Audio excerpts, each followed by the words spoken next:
네, 그 다음으로 넘어가겠습니다. 5문입니다. 질문 같이 읽겠습니다. 시작. 네, 답 읽겠습니다. 한 분뿐이시니 참되시며 살아계신 하나님이시다. 네. 이게 사실 무한하고 영원하고 불변하는 하나님을 믿는다면 하나님이 둘이라고 말하는 건 불가능합니다. 네. 왜냐하면 무한하고 영원하고 불변하는 존재가, 그리고 창조주인 존재가 둘일 수는 없거든요. 네. 그래서 저희가 이 사실을 믿는다면 하나님을 한 분으로 믿는다는 얘기고, 하나님을 한 분으로 믿는다는 얘기는 결국은 하나님이 무한하고 영원하고 불변하신 분으로 믿는다는 얘기와 같습니다. 그리고 참되시며 살아계신 하나님이라고 이야기하십니다. 신명기 6장 4절 같이 읽겠습니다. 이스라엘아 들으라, 우리 하나님 여호와는 오직 유일한 여호와이시니. 네, 예레미야도 같이 읽겠습니다. 오직 여호와는 참 하나님이시요 영원한 왕이시니라. 그 진노하심에 땅이 진동하며 그 분노하심을 이방이 능히 당하지 못하느니라. 네. 제가 한 가지 말씀드릴 수 있는 건, 저희가 삶 가운데에서 하나님 외에 다른 것으로 자꾸 이렇게 눈이 갈 때가 많이 있잖아요. 네. 이것도 이제 평생 싸움입니다. 평생 싸움인데, 눈이 자꾸 가는데 거기에 눈이 가는 것 중에 보통 이런 생각은 잘 못해요. 내가 이걸 너무 사랑하는데, 하나님을 더 사랑해야 되는데 이걸 더 사랑하는 것 같아서 이 마음을 어떻게든 돌이키려고 이제 해야 되겠다, 뭐 이런 마음은 아마 하실 거고, 생각은 하실 거고, 그런 생각들은 저희가 많이 하거든요. 근데 저희가 못하는 생각 중에 하나가 있는데, 저희가 그렇게 하는 건 어리석다라는 사실입니다.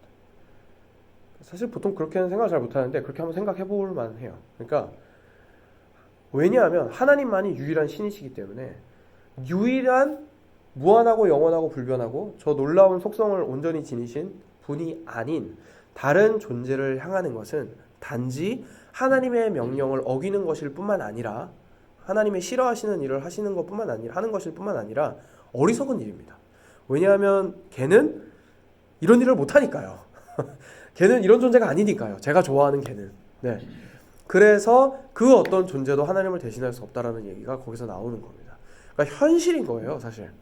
하나님이 그러지 말라고 했으니까 내가 억지로 그러려고 노력해야 되는 게 아니라, 이게 맞는 거죠. 이게 사실이고 이게 현실인 거죠. 하나님만을 바라보아야 하는 것이.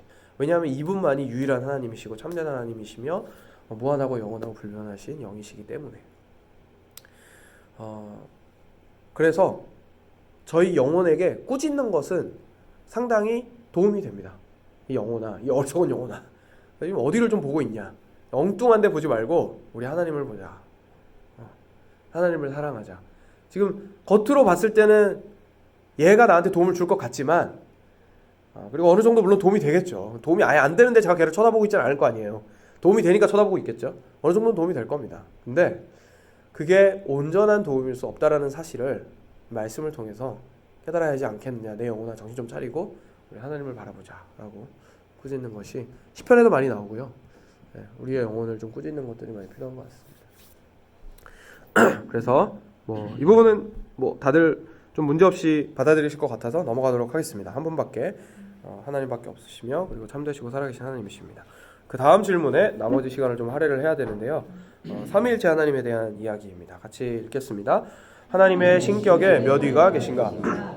하나님의 신격에 삼위가 계시니 성부와 성자와 성령이신데 이 삼위는 한 하나님이시다. 본체는 하나요 권능과 영광은 동등이시다. 네. 삼위일체 골치 아프시죠? 제가 설명을 최대한 잘 해보겠습니다. 제가 일단 여러분들이 가지고 계신 오해를 하나 좀 풀었으면 좋겠는데요. 이렇게 생각하시는 분들이 있으십니다.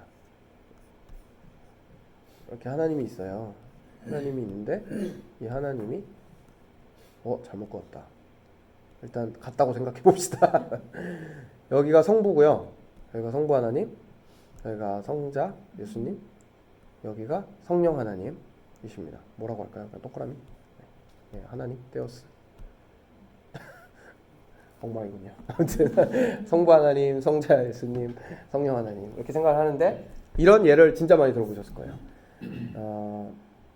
하나님은 사람은 한 사람인데 때로는 아버지의 역할도 하고, 그러니까 이렇게 얘기하는 거죠. 내가 우리 아버지한테는 아들이고 우리 딸인 나음이한테는 아빠고 우리 아내한테는 남편이잖아요. 세 가지 역할을 가지고 있죠. 한 사람인데. 그래서 한 사람이 세 역할을 하는 것이다 라고 이야기를 하는 사람이 옛날부터 있었고 지금도 무진장 많습니다. 그리고 이게 한국교회에 제일 많이 퍼져 있는 비유입니다. 그래서 삼일체 이야기할 때 요즘은 그래도 이제 많이 잘 배우신 분이 많아가지고 잘 설명하시는 분 많거든요. 근데 사실 전통적으로 이 이야기를 제일 많이 해왔어요. 근데 결론만 말씀드리면요, 이거 이단이에요. 이렇게, 그러니까 그걸 가르치는 그분이 이단이라는 게 아니고요, 이단 가르침인지 모르고 말을 한 거죠. 그래서 이거는 무슨 이단이냐면 양태론이라는 이단인데요. 결국은 이게 문제가 뭐냐면 결국은 몇 사람이에요? 결국은 한 사람이에요. 결국은 한 사람이에요. 그러니까 일신론이에요, 이건. 삼위일체가 아니고요, 일신론입니다. 그러니까 이건 무슨 말이냐면 예수님도 그냥 하나님이고, 그러니까 주어 바꿔도 상관없다 이렇게 얘기하는 거예요. 성경에 나오는 예수님에다가 다 하나님 갖다 넣어도 되고 이렇게 말씀하시는 분이 있거든요. 예수님 부분에다가 하나님 넣어도 되고 성령님 부분에다가 하나님 넣어도 되고 반대로 해도 되고 하나님 부분에다가 예수님 넣어도 되고 그래도 전혀 문제 없다. 이렇게 말씀을 하시는 분들이 있으신데 그런 거 아닙니다. 그건 일신론입니다. 그냥 일신론이고 이렇게 말하는 사람들이 있습니다. 반대로 삼신론이 있겠네요. 그렇죠? 일신론이 있으니까 반대 극단에는 삼신론이 있습니다. 그래서 신이 셋이다 라고 이렇게 이야기를 하는 사람들이 있습니다. 근데 이런 사람은 좀 드물어요. 왜냐하면 아까 말씀드렸던 것처럼 무한하고 무궁한 신이 3명인 건 불가능하거든요. 그렇기 때문에 삼신론은 좀 불가능합니다. 그래서 대부분 발생하는 문제가 뭐냐면 이런 문제입니다. 성령을 하나님이 아니라 하나님의 능력으로 생각하는 겁니다. 인격이 없는 존재로 생각하는 거예요. 성령이 자신의 지혜와 능력과 의지를 가지고 행하시는 분이라고 생각하지 않고 하나님의 그냥 능력으로 생각을 하는 거죠. 하나님의 영향력 정도로 생각을 하는 겁니다. 반대로 예수님에 대해서는 하나님의 아들이시니까 어떻게 생각하는 거죠? 우리보다는 뛰어나지만 그래도 하나님보다는 못한 존재다 이렇게 생각을 하는 겁니다. 그렇게 이야기하는 사람이 굉장히 많습니다. 그래서 양자론이라고 양자론 맞나? 양자론 아닌 것 같아요. 아무튼 예수님의 아들 되심을 강조하는, 여기서의 아들은 하나님이 시간 안에서 예수님을 낳았다는 거예요. 우리가 애들 낳는 것처럼 어느 순간, 그게 우리 세상이 창조되기 전이긴 하지만 어느 시점에 낳았다는 거예요. 그래서 그것을 가지고 이제 그렇게 얘기하는 사람들이 있습니다. 근데 우리는 이 두 가지를 다 배척합니다. 왜냐하면 성경이 그렇게 말하고 있지 않기 때문입니다. 우리는 여러분 한 가지 기억하셔야 되는 게 있는데요. 삼위일체 신앙은 기독교의 가장 기본적인 신앙인데 이유가 뭐냐면 성경이 그렇게 말하고 있기 때문입니다. 그리고 성경이 그렇게 말하고 있기 때문에 삼위일체 신앙을 믿는 것이다 보니까 삼위일체 신앙이 이성적이진 않습니다. 그러니까 설명을 하면 아니 어떻게 지금 목사님 말한 게 그게 말이 됩니까? 우리 머리로는 이해가 안 돼요. 근데 이거를 그냥 이해 안 되는데 뭘 설명을 합니까? 이렇게 얘기를 하면 아까 말씀드린 것처럼 뼈대만 그리는 신앙이 되는 겁니다. 그러니까 최대한 말씀을 벗어나지 않는 범위 안에서 말씀이 말하는 바를 이야기하려고 최대한 노력을 저희가 해야 돼요. 그래서 이해할 수 있는 수준까지는 이해하려고 노력을 해야 되는 거죠. 그리고 나서 이제 그 이외의 내용들에 대해서는 조심해야 되거나 반대로 얘기하는 부분에 있어서는 배척을 해야겠죠. 네. 그래서 제가 조금 설명을 해드리면 삼위일체는 그림을 그리면 안 됩니다. 망합니다. 그림을 그리면 망합니다. 그래서 저는 그림을 그리지 않겠습니다. 말로 설명해야 됩니다. 그림을 그리는 순간 그림이 머리에 박히거든요. 근데 그럼 틀린 거예요. 왜냐하면 그림은 이 세상에 존재하는 거잖아요. 근데 하나님은 이 세상에 존재하는 걸로 대비가 불가능해요. 그래서 그림을 그리는 순간 망해요. 그래서 그림을 그리면 안 돼요. 네, 설명해야 돼요. 한 가지만 설명을 드리겠습니다. 여기서 신격이라는 말 혹시 들어보셨는지 모르겠는데 이게 영어로 거지는군요. person을 번역한 겁니다. 그래서 신격이라는 divine person을 번역한 건데요. 엄밀하게 말하면 divine person을 번역한 건데요. 이게 한국말로는 이거를 번역을 하려고 위격이라고 표현을 합니다. 위가 person을 뜻하는 거예요. 근데 이걸 뭐라고 표현해야 되지? 그러니까 저희 사람이 인격이라고 표현하잖아요. 한국에서는 맞죠? 인격이라고 표현하잖아요. 그래서 하나님께는 이거를 한 위가 가지고 계신 격이다. 이래서 위격. 이렇게 표현을 하는 거예요. 그래서 여기서 한 위가 뭐냐면 한 분 한 분을 얘기하는 겁니다. 예수 그리스도, 저기 누구죠? 성부 하나님, 성자 예수님, 성령 하나님, 이렇게 얘기를 하는 건데, 이거를 그래서 위로 표현을 하다 보니까 이렇게도 표현을 합니다. 제1위 하나님, 제2위 하나님, 제3위 하나님, 이렇게도 표현을 해요. 네, 이건 그냥 표현 방법이고요. 하여간 이제 이거를 위격으로 표현을 하는데, 여기에서 저희 가장 기초적인, 방금 저희 책으로 돌아가시면 이거를 이해를 해야 됩니다. 본체는 하나요. 본체는 하나, 그 다음에 권능과 영광은 동등하시다. 네. 이거를 이제 저희가 기억을 해야 되는데, 이게 무슨 뜻이냐면요. 제가 진짜 쉽게 설명을 드릴게요. 세 분 다 신이라는 얘기예요. 죄송한데 이게 지금 커피가 너무 많이 나와서 아이고. 커피 좀 드시라고. 아유, 감사합니다. 네, 감사합니다. 네, 편한 대로 나눠 드십시오. 저는 안 주셔도 됩니다. 네. 제가 진짜 쉽게 설명을 드리면요, 세 분 다 신이라는 뜻입니다. 세 분 다 하나님이라는 뜻이에요. 세 분 다 하나님이시고, 이거를 근데 왜 각 역할이 아니라 위격이라고 표현을 하냐면요, 우리가 인격이 있으려면 뭐가 있어야 되죠? 자기만의 고유한 의지가 있어야 돼요. 그리고 지혜가 있어야 되고요. 그리고 그것을 실제로 행할 수 있는 능력이 있어야 됩니다. 그렇죠? 그리고 뭐 굳이 설명하자면 우리가 서로와 관계할 수 있는 능력도 있어야 됩니다. 그러니까 그런 개인이 가지고 있는, 인디비듀얼이 가지고 있는 능력들 있잖아요. 그거를 개개인이 다 가지고 계신 거예요. 그러니까 서로, 이게 표현이 좀 조심스럽긴 하지만 그런 의미에선 다른 분인 거예요. 다른 분인 거예요. 근데 완전히 동등한 능력과 그리고 영광을 가지고 계십니다. 이 영광이라는 거는 하나님의 하나님됨을 말하는 거예요. 하나님됨. 그러니까 세 분 다 하나님이시라는 얘기입니다. 그래서 본질적으로는 하나님이라고 표현을 합니다. 조금 어렵게. 본질적으로는 세 분 모두 하나님이십니다. 그러면 목사님, 도대체 왜 이분들이 하나라고 이야기를 하는 겁니까? 성경이 일단 한 하나님이라고 이야기를 하고 있고요. 그죠? 한 하나님이라고 이야기를 하고 있습니다. 그리고 이 한 하나님에 대해서 이 세 분께서 역사하실 때, 예를 들어서 요한복음에서 예수님이 굉장히 잘 드러나셨는데, 하나님과 당신이 하나라는 사실을 진짜로 강조를 많이 하십니다. 그리고 창세 전부터, 그러니까 시간이 있기 전부터, 세상이 존재하기 전부터 언제나 함께 하셨다라는 사실을 정말로 강조를 많이 하세요. 그래서 하나님께서는 한 분이시되 그 안에 세 위격이 있으시다라고 저희가 표현을 합니다. 저희가 왜 위격이라는 표현을 쓰는지 이해가 되실 것 같아요. 왜냐하면 이렇게 독특한 개념을 좀 도입을 해야, 이게 저희가 보통 생각하는 사람이 아니라 삼위일체 안에서만 해당되는 표현으로 쓰면서 이게 좀 표현이 되는 거죠. 이렇게 뭐랄까요, 성경에서 벗어난 이야기가 아니게 표현이 되는 거죠. 그래서 저희가 위격이라는 좀 독특한 표현을 도입을 하는 거고요. 그리고 각 위라는, 좀 그 위가 자리 위자거든요. 자리 위자. 그래서 그 자리에 계신 분들이라는 의미인데, 그래서 진짜 그 위격이라는 표현을 저희가 좀 도입을 하는 이유입니다. 그래서 저희는 아까 말씀드렸던 것처럼 성경이 말하는 바를 그대로 좀 정리해서 옮기려고 노력하는 것뿐이지 메이크 센스하게 만들려고 노력하는 게 아니에요. 네. 그래서 이제 성경이 그렇게 말하고 있기 때문에 한 분이시지만 세 분이시고, 그리고 세 분 모두 하나님이시며 그 하나님께서는 각자의 지정의를 다 가지고 계시고, 그리고 온전히 한 하나님이시다라는 것을 성경이 얘기하고 있기 때문에 우리는 그것들을 바라봅니다. 그러면 성경 어디서 얘기하고 있습니까?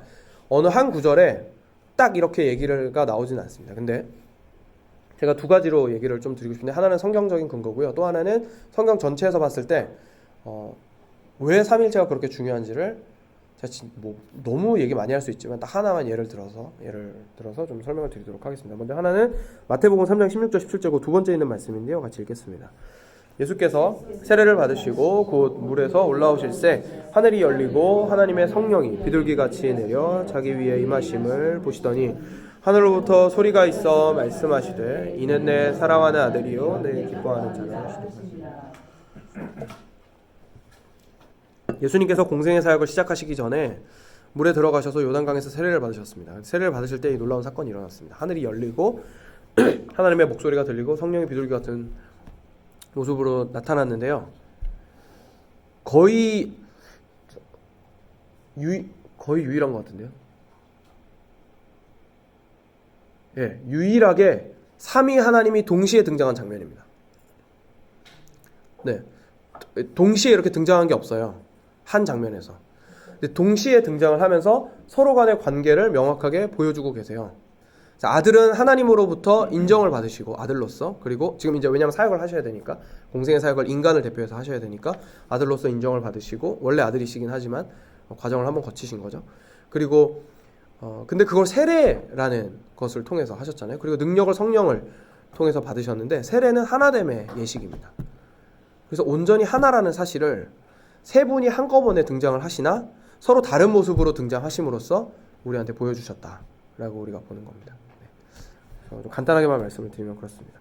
한 가지만 더 말씀드리면은 그 다음 말씀 같이 읽을게요. 마태복음 28장 19절인데 예수님의 이제 지상 명령이죠. 같이 읽겠습니다. 그러므로 너희는 가서 모든 민족으로 제자를 삼아 아버지와 아들과 성령의 이름으로 세례를 베풀고. 근데 이제 예수님이 세례를 받으실 때 새 위격이 다 드러나셨을 뿐만 아니라 우리도 세례를 받을 때 성부와 성자와 성령의 이름으로 세례를 받습니다. 이거 나중에 제가 말씀을 드릴 텐데요. 여러분, 세례는 교회가 대신해서 주는 것이지만 세례를 베푸시는 주체는 성부, 성자, 성령 하나님이십니다. 그래서 되게 재밌는 게 뭐냐면요. 가톨릭에서 받은 세례를 저희는 인정을 할까요, 안 할까요?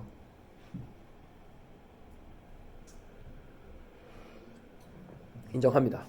신기하죠. 왜냐하면 성부, 성자, 성령의 이름으로 세례를 받았기 때문입니다.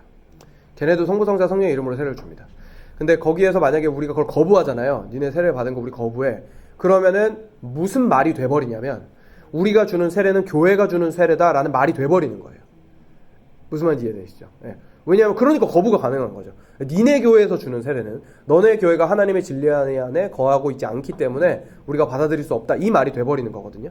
근데 일단 그 측면에 있어서는 세례에 대한 이해나 이런 부분에 있어서는 그래도 성부, 성자, 성령의 이름으로 세례를 주었기 때문에 비록 잘못된 가르침 안에 어느 정도 있을지라도 하나님께서 주신 세례를 우리가 인정하고 받아들인다라고 이야기를 합니다. 다 그런 건 아니지만 적어도 장로교는 그렇습니다. 네.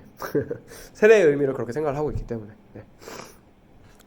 거부하시는 거 보신 적 있으실 거예요. 그래서 그런 교회도 있다고 말씀드리려고. 네.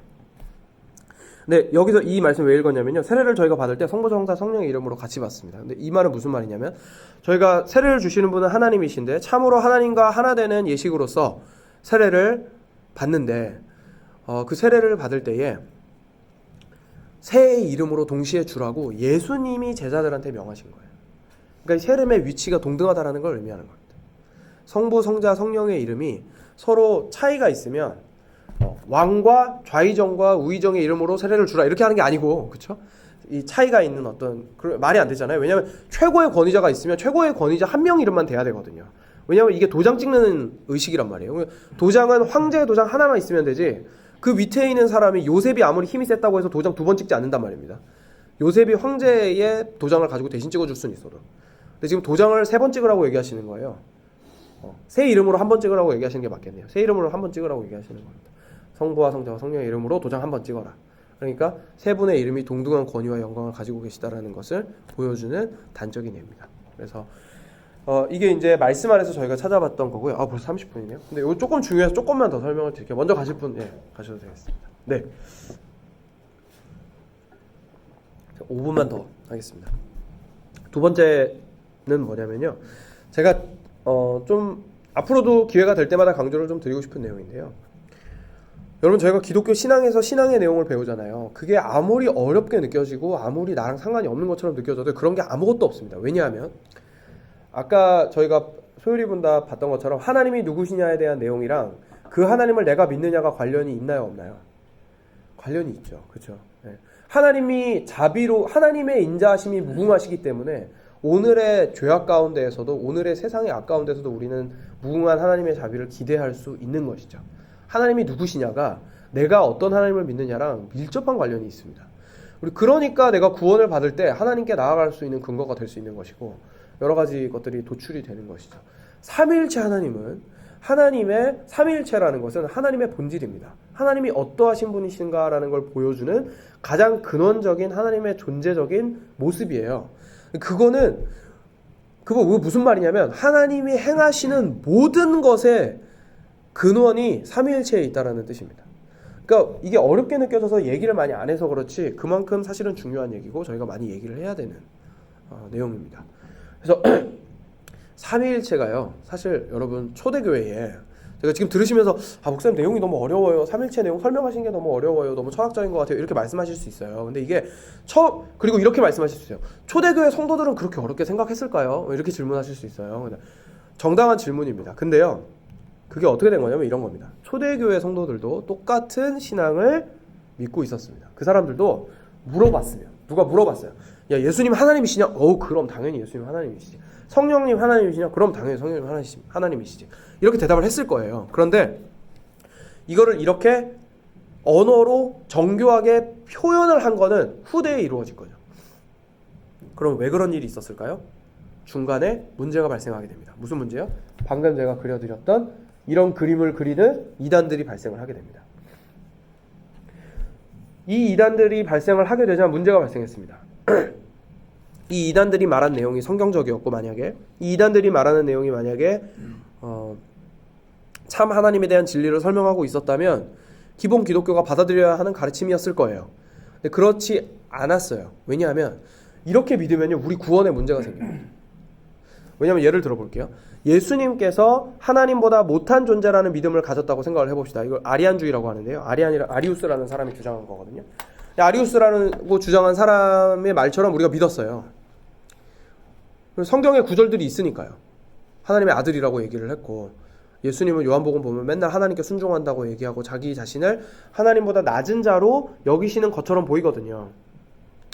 그런 부분에 대한 설명이 추가적으로 필요한데 그걸 이제 있는 그대로 받아들이다 보니까 그걸 주장을 하다 보니까 그렇게 얘기를 했습니다. 근데 문제가 발생했습니다. 그렇게 되면 무슨 문제가 있냐면 예수님은 그러면 우리의 죄를 온전히 짊어지실 수 있는 분이 아니게 됩니다.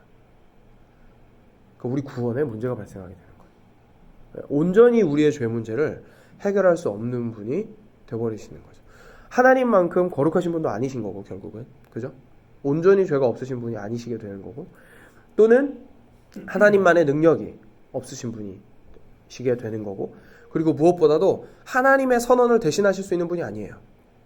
그렇죠? 하나님께서 죄 없다 하시는 그 선언을 대신하실 수 있는 분도 아닙니다.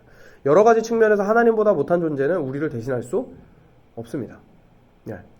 그래서 우리의 구원이 온전해질 수 없게 되는 결과를 가져오는 것이죠. 그래서 거부했던 거예요. 이건 성경적으로 말이 안 된다. 네. 라고 이야기를 했던 거죠. 다른 것도 마찬가지입니다. 양태론도 저렇게 믿게 되면 하나님께서 행하시는 그 모든 사건에 있어서 우리의 구원이 사실은 문제를 가지게 됩니다. 그래서 그런 측면들 때문에 역사적으로 많이들 거부를 해왔습니다. 네. 그래서 이런 것들 때문에 저희가 삼일체 교리에 대해서 이야기를 하고 있고요.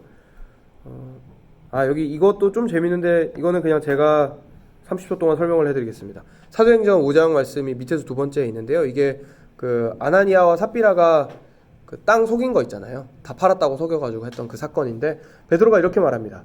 아나니아야 어찌하여 사탄이 네 마음에 가득하여 내가 성령을 속이고 성령을 속였다고 얘기했어요. 땅값 얼마를 감추었느냐. 근데 마지막 부분 보겠습니다. 어찌하여 이 일을 내 마음에 두었느냐. 사람에게 거짓말한 것이 아니요 하나님께로다. 지금 성령을 누구라고 얘기한 거죠? 네, 하나님이라고 얘기한 겁니다. 첫 구절에는 성령을 속이고라고 얘기했는데 마지막에는 하나님께 네가 속였다라고 얘기를 했거든요. 네. 그래서 베드로도 당연히 이런 이해를 가지고 있었다는 거죠. 네. 조금 참고하시라고 말씀드렸습니다. 네.